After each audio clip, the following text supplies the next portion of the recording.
बिस्मिल्लाहिर्रहमानिर्रहीम। रब्बि इश्रह ली सदरी वयस्सिर ली अमरी वहलुल उक़दतम मिन लिसानी यफ़क़हू क़ौली। अस्सलाम वालेकुम, मेरा नाम है ज़ीशान उस्मानी। ये वीडियो बड़ी दुखी और तल्ख़ है आज की, और मुझे पूरी उम्मीद है कि इस वीडियो को डिलीट कर दिया जाएगा। तो मेरी ये वीडियो है फ़लस्तीन से मुतालिक जितनी भी वीडियो हैं, अगर आप लोग अपने चैनल पे अपलोड करना चाहें, फेसबुक पे शेयर करना चाहें, ट्विटर पे अपलोड करना चाहें, तो मेरी तरफ से इजाज़त है। मैं आपको कॉपीराइट स्ट्राइक नहीं दूंगा, आप उसको शेयर कर सकते हैं। फ़लस्तीन के ऊपर रोना छोड़ दीजिए, कोई ज़रूरत नहीं है रोने की। फ़लस्तीन के ऊपर मातम करने की भी कोई ज़रूरत नहीं है। अगर रोना है तो अपने आप पर रोइए, मातम करना है तो अपने आप के ऊपर कीजिए, क्योंकि भैया आपके रोने से ना किसी के ऊपर कोई फ़र्क पड़ना नहीं है। दुनिया में रोते ही चले आ रहे हैं ना 75 साल से, तो अगले 75 साल तक और रोते रहिए, कोई फ़र्क नहीं पड़ेगा। कि दुनिया बार बार मुसलमानों को मार रही है। पहले 100-150 साल में मारती थी, अब हर 20-25 साल में मारना शुरू कर दिया। अब तो हर 5 साल में कहीं ना कहीं मुसलमान पिट रहा है, और हम सिवाय रोने के और सिवाय बद्दुआएं देने के और सिवाय दुआएं मांगने के और कुछ नहीं कर पा रहे, और कुछ नहीं करते और कुछ नहीं कर सकते। बोस्निया की वार हुई, हज़ारों लाखों लोग उजड़ गए, मारे गए 1992 के अंदर। फिर 2017 के अंदर बर्मा ने रोहिंग्या के अंदर लोगों को मार दिया, 24,000 लोगों को कत्ल कर दिया। मेरे घर में यहाँ पे जो हैंडी मैन है अमेरिका के अंदर, उसके बाप को उसके सामने ज़िबा कर दिया था। वो 10 साल का बच्चा था, और उसको बाद में पनाह भी थी तो अमेरिका ने दी, जिसको हम सुबह शाम गालियाँ देते रहते हैं। हमारे मुल्कों ने, किसी ने उस गरीब को पनाह भी नहीं दी। और अब ये मसला चला हुआ है फ़लस्तीन का। अरब सब कुछ याद रखता है, तारीख़ सब कुछ याद रखती है, हम लोगों ने पढ़ना छोड़ दिया। तारीख़ याद ज़रूर रखिएगी कि 55 से ज़ायद इस्लामी मुल्क, 1.6 बिलियन से ज़्यादा मुसलमान, 22 से ज़्यादा अरब स्टेट्स, और गज़ा के अंदर पानी की एक बोतल नहीं पहुंचा सके। जब तक बड़े साहब परमिशन ना दें तब तक इजिप्ट अपनी बॉर्डर भी नहीं खोलता एड्स के लिए। बंदे वहाँ से निकल रहे थे, मारे जा रहे थे, उन्होंने अपनी बॉर्डर्स बंद कर दी कि जी हमारे पास नहीं आए, वहीं जाके हम बने जो कुछ करना है, यहाँ पे आने की ज़रूरत नहीं है। सिवाय बातों के, सिवाय लफ्ज़ी के हमें क्या मिला? लीबिया से क्या मिला? जॉर्डन से क्या मिला? कतर से क्या मिला? सऊदी अरब से क्या मिला? किसी से कुछ नहीं मिला। बोलने की हिम्मत नहीं है हम लोगों के अंदर। अब CNN के ऊपर चले जाइए, जितने इनके एक्स आर्मी चीफ़ हैं, जितने इनके डिफेंस एनालिस्ट हैं, सबके सब अपनी कहानियाँ गढ़ रहे हैं कि वार यूँ करनी चाहिए, ग्राउंड इन्वेजन ऐसे करना चाहिए, यूँ करेंगे तो इसराइल को नुकसान हो जाएगा, यूँ करेंगे तो फ़ायदा हो जाएगा। सबके सब आके अपने तबसरे कर रहे हैं। पाकिस्तान में आप बताइए ना, किसका आपने बयान सुना है? कोई एक्स चीफ़ हो जिनका आपने बयान सुना हो, कोई एक्स प्राइम मिनिस्टर हो जिनका बयान सुना हो, कोई एक्स प्रेसिडेंट हो जिनका बयान सुना हो, कोई डिफेंस एनालिस्ट हो जिनका बयान सुना हो? ये सारे के सारे कहाँ चले गए? इस्लामिक फोर्स बनाई थी ना पूरी की पूरी, जिसको हम लोग चेयर कर रहे थे, वो किधर गए इस्लामिक फोर्स? उनका कोई बयान सुना है आपने आज तक? सिवाय छोटी सी लफ्ज़ी के, 1-2 घिसे पिटे बयानात के, हम कुछ नहीं कर पाते, और सामने वाले झूठ पे झूठ बांधे चले जा रहे हैं। मैं आपको कुछ स्टेट देता हूँ। हम लोग डेटा साइंटिस्ट हैं, हमारा काम ही डेटा का काम होता है। पाकिस्तान में तो वो भी नहीं कर सके, बाहर आके कम से कम वो काम करने की इजाज़त है। 23 सालों के अंदर, 2001 से अगर शुरू करते हैं तो 23 सालों के अंदर हमास ने इसराइल के ऊपर कोई 27-28 हज़ार रॉकेट फेंके। अच्छा, जो रॉकेट होते हैं ना, वो मिलिट्री ग्रेड रॉकेट नहीं होते, वो जो यूरिया से घरों में बनाए जाते हैं ना, छोटा सा एम्यूनिशन की, किसी के सर के ऊपर जा लगे तो बंदा मरे, अदरवाइज वो ज़ख्मी होगा बेचारा, वो वाले रॉकेट। और मोटर शेल्स 5-6 हज़ार वो फेंके। टोटल किसी भी एस्टीमेट से ये 36 हज़ार से ज़्यादा नहीं है, 35,469 है टू बी एग्जैक्ट। आप 36 हज़ार काउंट कर लीजिए इन 23 सालों के अंदर। आयरन डोम आ गया भाई। आयरन डोम तो 2011 के अंदर आया ना, उससे पहले तो आयरन डोम नहीं था, तो बिल्कुल खुले थे, वो आराम से रॉकेट फायर कर सकते थे। इन 23 सालों में इन 36,000 रॉकेट्स ने 69 बंदों को मारा, 69 बंदों की डेथ हुई। अच्छा, उन 69 बंदों में तो हर इसराइली हर काउंट करते हैं, और आप देख लीजिए ऑनलाइन तमाम लिखा हुआ है। 2 गायें मर गई वो भी लिखा हुआ है, 2 बकरियां मर गई वो भी लिखा हुआ है, 2 बच्चे हलाक हुए वो भी लिखा हुआ है। इसमें भी 4 फ़लस्तीनी थे अपने, वो पता नहीं उस बॉर्डर के उस साइड पे क्या करें। 4 फ़लस्तीनी 69 में शामिल है, वो हलाक हुए तो बचे 65। इसके अंदर जो बंदे 65 मरे, उसमें भी 5-6 मुसलमान थे, उनको भी निकाल दीजिए। तो एक्चुअली जो नुकसान हुआ 59-58 बंदों का हुआ। वो लोग वहाँ पर हलाक हो गए। अच्छा, इसका अगर आप एवरेज निकालें तो इसका मतलब ये हुआ 521 रॉकेट जब फायर होते हैं तो एक बंदा मरता है। 69 बंदे मरे, 36,000 रॉकेट फायर हुए हैं, तो 521 रॉकेट फायर होंगे तो एक बंदा मरेगा। अच्छा, ये तो 23 साल की हिस्ट्री चल रही है।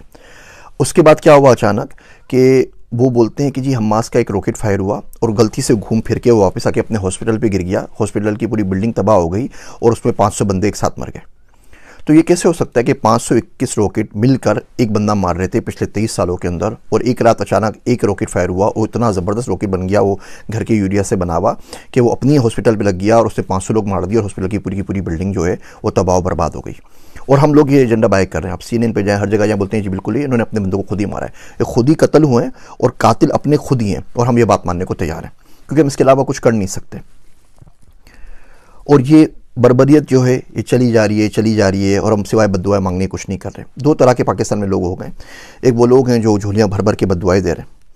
वो शायर कहता है कि कब अश्क बहाने से कटी है शब हिजरा, कब अश्क बहाने से कटी है शब हिजरा, कब कोई बला सिर्फ दुआओं से टली है। ये दुआएं हमने तो मांगी थी अफ़गानिस्तान के लिए भी, फिर क्या हुआ, इराक़ के लिए भी मांगी थी, पाकिस्तान के लिए भी मांगी थी, सबके लिए मांगी थी, फिर क्या हुआ। मेरा दोस्त अब्दुल्ला कहता है कि अगर आज खुदा ना खास्ता भारत के साथ जंग हो गई ना, तो फरिश्ते उनके साथ खड़े होंगे, हमारे साथ नहीं, क्योंकि हमारे आमाल ऐसे नहीं है, हमें मुनाफ़कत इतनी ज़्यादा बस गई है। तो एक लोग वो जो हैं जो दुआएं और दुआएं मांग रहे हैं और उनसे कुछ नहीं होगा। एक वो लोग हैं जो झूठी आस दे रहे हैं सिर्फ और सिर्फ अपने व्यूज़ के लिए। इराक़ में भी हुआ था, इराक़ तबाह कर देगा अमेरिका को, आप देखिए कैसे काया पलट होगी। ऐसे ही कोई ना कोई उल्लू का पट्टा रोज़ आके वीडियो रिलीज़ कर रहा होता है और बोल रहा होता है कि हमास ये बिगाड़ देगा, हमास वो बिगाड़ देगा। 256 F-16 है उनके पास, इसराइल के पास 256। हमारे पास जो F-16 है वो एल बैंड के ऊपर नहीं चलते। वो एल बैंड पे अगर उसको जाना पड़ेगा आपको ऑफेंसिव मोड के अंदर, तो उसकी परमिशन भी आपको अमेरिका से लेनी पड़ेगी, वरना आप उड़ा के उससे डिफेंस कर सकते हैं आराम से।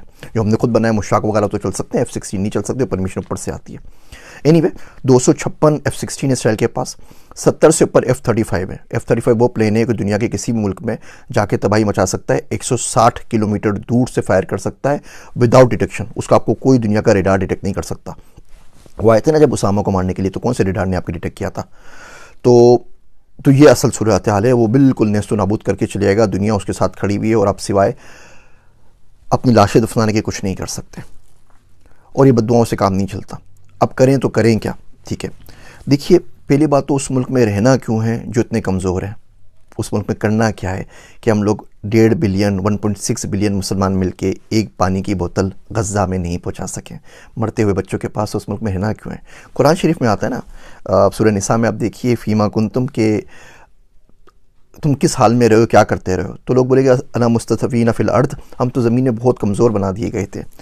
तो फरिश्ते मारेंगे, बोलेंगे अल्लाह की ज़मीन वसी नहीं थी, कहीं और निकल जाते। तो अगर आप मुल्कों में कमज़ोर हो गए जहाँ पे आपको बात करने की परमिशन नहीं है, जहाँ बोल नहीं सकते, तो किसी और मुल्क में चले जाइए, बात तो कर सके ना। अब यहाँ राशिदा तालिब है, मिशिगन की जो कांग्रेस वूमेन है, वो एक बंदी ने अन्नी मचाई हुई ना, पूरे मुल्क के ऊपर भारी पड़ गई है, बोल बोल के पूरा मीडिया पागल हो गया। वो कुछ नहीं कर सकते क्योंकि वो अमेरिका में बैठी हुई है। यही राशिदा तालिब अगर पाकिस्तान में होती ना, तो आफिया सिद्दीकी की तरह आपके अपने बंदे उसको भर के गाड़ी में लोड करके भेज देते कि भाई इसको भी ले जाए, और बाद में फिर मातम करते रहते कि हमारी बच्ची ले गए, हमारी बच्ची ले गए, हमारी बेटी ले गए, हमारी बहू ले गए, हमारी पाकिस्तान की दुख्तर ले गए। सारी बकवास कर रहे हो तो खुद दे देते हैं। लाल मस्जिद का वाक़या हुआ था ना, तो हम में से कितने बाहर निकले थे। वो तो अपनी घर के अंदर मस्जिद है ना, इस्लामाबाद के अंदर, वहाँ भी गोलियों की बरसात हो गई थी। और ऐसे वाक़यात होते रहते हैं, कभी कोई वाक़या होता है, कभी कोई वाक़या होता है, कभी कोई वाक़या होता है। सारे वाक़यात हमारे पास होते रहते हैं और उसकी सुनगन कुछ नहीं होती। तो इस मुल्क से बाहर निकलें। मर्द का हथियार पैसा है, मर्द का जो जेवर होता है वो हथियार होता है, और आज का जो हथियार है वो पैसा है, पैसे से बड़ा नहीं है। तो किसी ऐसे मुल्क में चलिए या कुछ पैसा कमा सकें ना, ताकि किसी की गरीब की डोनेशन कर सकें, किसी की मदद कर सकें, कुछ ना कुछ तो उसके लिए कर सकें। आपके पास पाकिस्तान में फ़लस्तीन के एम्बेसडर मौजूद हैं, जिस मुल्क में वहाँ पे रहते होते हैं, उनसे आगे पूछ लीजिए हाउ वी कैन हेल्प। कोई फ़लस्तीन का बंदा होगा, कोई रेस्टोरेंट होगा, आप पूछ लीजिए मेट भेजना तो मैं किस तरह एड कर सकता हूँ। पढ़ना शुरू करें, देखना शुरू करें, सुनना शुरू करें, क्योंकि ये जो लोग आज चुप सादे बैठे हुए हैं, कल यही आपके पास आएंगे, मैं क्या लफ्ज़ यूज़ करूँ इन लोगों के लिए, और आके आपसे वोट की भीख मांगेंगे इस्लाम के नाम के ऊपर। कौन सा इस्लाम है भैया और कहाँ का इस्लाम है। पैसा एक दीन बचा है, IMF खुदा है दुनिया का, हम उसको फॉलो कर रहे होते हैं। ये मुनाफिकत की बातें बिल्कुल भी नहीं करनी चाहिए। मुल्क से बाहर आइए, पढ़िए, पढ़ने से रिस्क कमाइए, पैसा हासिल कीजिए, रिसोर्सेज हासिल कीजिए। ये राशिद तालिब एक है ना, अगर ये 100 होती ना अमेरिका के अंदर, तो आज ये सूरत हाल नहीं होती। हम अपने बच्चों को क्यों नहीं भेजते हुकूमतों के अंदर, हम अपने बच्चों को इलेक्शन क्यों नहीं लड़ाते उन पावरफुल मुल्कों के अंदर जिनकी कहने से कुछ हो जाता है। हम अपने बच्चों को वो तमाम चीज़ें, नई चीज़ें, टेक्नोलॉजी क्यों नहीं सिखाते। पाकिस्तान का मैं आपको हाल बताऊँ, तलमूद इसराइल की किताब है। मैंने किसी ज़माने के अंदर वो इसराइली ज़ुबान सीखने की बड़ी कोशिश की थी, कुछ किताबें वगैरह मंगवाई थी, तो एक्सपीरियंस हुआ। तो पता चला कि तलमूद जो इसराइलियों की जो मजहबी किताबें मुझे पढ़ने का शौक़ था, पाकिस्तान मंगवाई जाए, वो अरबी के अंदर शायर हुई थी कतर से। वो किताबें मंगवाई, कुछ और किताबें मंगवाई। वो छित्तर पार्क में मुफ्ती सईद साहब की लाइब्रेरी है, वहाँ पे मौजूद है, आप लोग जाके पढ़ सकते हैं। तो जब वहाँ पर इस्लामाबाद एयरपोर्ट के ऊपर आई तो उन्होंने कस्टम वालों ने रोक ली। तो उन्होंने ये कौन सी किताबें मंगवा रहे हैं आप, ये तो इसराइल की किताबें हैं, ये तो फ़लाँ किताब है, ये तो फ़लाँ किताब है। उनको बोलता रहा भैया किताबें हैं, पढ़ने के लिए मंगवा रहे हैं, रिसर्च के लिए। खैर उन्होंने 4 दिन तक वो रोक के रखा। फेसबुक पे जाके लिखा, लिंक्डइन पे जाके लिखा, कोई अल्लाह का बंदा मदद कर दे, मेरी किताबें छुड़वा दे, मुझे पढ़नी है, रिसर्च करनी है। अलगर्ज वहाँ पे गया, 7,69,000 रुपये उनकी फ़ीस भरी, चालान भरी, पता नहीं कौन कौन सी फ़ीस थी, रिश्वत ये भी नहीं पूछा। वो किताबें छुड़वा के लेकर आया और छत्तर पार्क में मुफ्ती सईद साहब की लाइब्रेरी में रखवा दी कि कोई बंदा अगर पढ़ना चाहे तो पढ़ लीजिए। इसी तरीके से एक दफ़े किताब मंगवाई, उसमें इसराइल का नक्शा था, तो हमारे कस्टम हुकाम ने उसको रोक लिया। बोला नहीं ये किताब तो नहीं, आप किस चक्करों में लगे हुए। मैं कहा यार भैया पढ़ रहा हूँ, मुल्क के बारे में जानना चाहता हूँ, जा तो सकता नहीं पाकिस्तानी पासपोर्ट के ऊपर, कम से कम समझने तो दो, पढ़ने भी दो। वो परमिशन नहीं मिली। इवन इंडिया से कुछ किताबें मंगवाई, वो आज तक नहीं मिल सकी, कस्टम्स ने रोक ली। यहाँ अमेरिका में मिल जाती। ये देखिए ये नक्शा लगा हुआ है इंडिया का, ये पुराना नक्शा लगा हुआ है। मैं जा रहा था कि किस तरीके से इंडिया को पढ़ूँ, इंडिया का मुझे बड़ा शौक़ है और बड़ी ख्वाहिश है जाके विज़िट भी करूँ। वहाँ से इन्विटेशंस भी आए हुए हैं टॉक के लिए और बातचीत करने के लिए। उनके बोर्ड ने रब्ता भी किया था कि आप हमारे बच्चों के लिए 5वीं क्लास की बुक लिख दीजिए। मैं कहा भैया लिख तो दूंगा AI के ऊपर बुक, लेकिन उसके बाद पाकिस्तान नहीं जा सकूँगा, मार डालेंगे, तो बहुत माजरत। तो ये नक्शा पाकिस्तान नहीं आ सका। बहुत कोशिश की, बहुत ट्राई की कि आ जाए। कस्टम ने बोला कि आप किन चक्करों में लगे हुए भैया, पागल हैं क्या, उठाए जाएंगे, क्या कर रहे हैं। तो हम लोगों ने पढ़ना नहीं है। इसराइल 5.6% अपने बजट का, GDP का रिसर्च पे खर्च करता है, दुनिया में सबसे ज़्यादा खर्च करता है। हम पाकिस्तान में 0.01% भी खर्च नहीं करते। कोई कदर हमारी है नहीं वहाँ पर। तो जिस मुल्क में आप रिसर्च नहीं कर सकें, जिस मुल्क में आप बोल नहीं सकें, कुछ कर नहीं सकें, उसमें करना क्या है। इन वीडियोस के बाद फेसबुक भाई साहब ने मेरे बैन कर दिया है, पेज डिलीशन के लिए मार्क कर दिया है। वो कह रहे हैं 30 दिन में डिलीट कर देंगे, आपने हमारी पॉलिसी को वायलेट किया है। उन्होंने 8 अकाउंट भी बंद कर दिया है, तो उसकी वजह से हमारा गुफ्तगू भी सफ़र कर रहा है। अब बाकी चीज़ें भी जो 8 थे वो भी सफ़र कर रहे हैं। लिंक्डइन ने भी वार्निंग दे दी है। यूट्यूब भी पता नहीं कितने दिन बर्दाश्त करता है, उसके बाद ये भी बंद कर देगा। तो आप इसको शेयर करना चाहें तो मुझे कोई एतराज़ नहीं है, मैं आपको कॉपीराइट स्ट्राइक नहीं दूंगा। लेकिन भैया ये अलमिया है। अब आप बताइए इसमें आपके और मेरे रोने से क्या हो जाएगा। हाँ, रो के दुआ मांगे, उससे इंशाल्लाह ताला अल्लाह हो सकता है कोई सबील करे और आपके दिल में डाल दे कि इंसान का बच्चा कैसे बनना है और दुनिया के अंदर पावर कैसे हासिल करनी है, दुनिया के अंदर रिसोर्सेज कैसे हासिल करनी है। वो पर्सनल फाइनेंस पे आपको मैं किस्तें बनाऊंगा तो आपको दिखाऊंगा कि आप गुरबत को तोड़ के मिलियनेयर कम से कम बनने की कोशिश कैसे कर सकते हैं। वादा तो नहीं, लेकिन कोशिश कैसे कर सकते हैं। भैया पढ़ना शुरू करें, लोगों को देखना शुरू करें, कौन क्या बोल रहा है और क्या नहीं बोल रहा, और इसको याद रखिए। ये जितने भी आपके पास आ रही ना वीडियोस फ़लस्तीन की, व्हाट्सएप पे आती हैं, फेसबुक पे आती हैं, लिंक पे, इसको ज़्यादा से ज़्यादा शेयर करें ताकि आपकी मेमोरी में कुछ अरसे तक तो बाकी रहे ना कि हम लोगों के साथ क्या और कब हुआ था। और ये बात याद रखिएगा कि 55 इस्लामिक मुल्क, 1.6 बिलियन मुसलमान गज़ा के अंदर मरते हुए बच्चों के लिए पानी की एक बोतल नहीं भेज सके। मेरे वास्ते दुआ कीजिएगा। मैं हूँ आप सबका ज़ीशान उस्मानी।